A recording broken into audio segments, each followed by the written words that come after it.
আসসালামু আলাইকুম প্রিয় শিক্ষার্থীরা। অনলাইন ক্লাস 2025 ইউটিউব চ্যানেলের পক্ষ থেকে সবাইকে স্বাগত।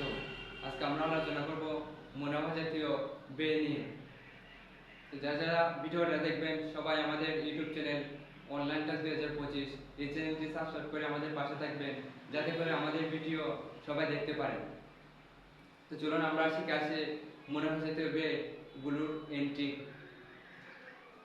তো মুনাফা জাতীয় ব্যয় এক নম্বর আছে আমাদের বিমা সালামিটা এটা মুনাফা জাতীয় ব্যয়ের মধ্যে যাবে। 2 নম্বর আছে প্রদত্ত বার্তা, এটা আমাদের মুনাফা জাতীয় ব্যয়ের মধ্যে যাবে।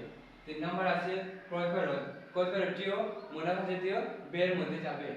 4 নম্বর আছে প্রারম্ভিক মজুত পণ্য এটি মুনাফা জাতীয় ব্যয়ের মধ্যে যাবে। 5 নম্বর আছে আমদানি শুল্ক মুনাফা জাতীয় ব্যয়ের মধ্যে যাবে। 6 নম্বর আছে মজুরিটাও আমাদের মুনাফা জাতীয় ব্যয়ের মধ্যে যাবে।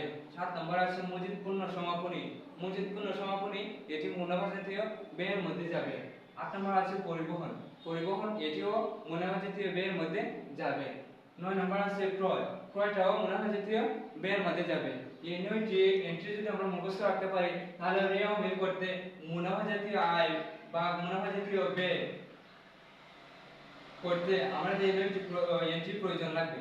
তো 9টি এন্ট্রি যদি আমরা মুখস্থ রাখতে পারি তাহলে আমরা খুবই সহজভাবে মুনাফা জাতীয় ব্যয় নির্ণয় করতে পারবো।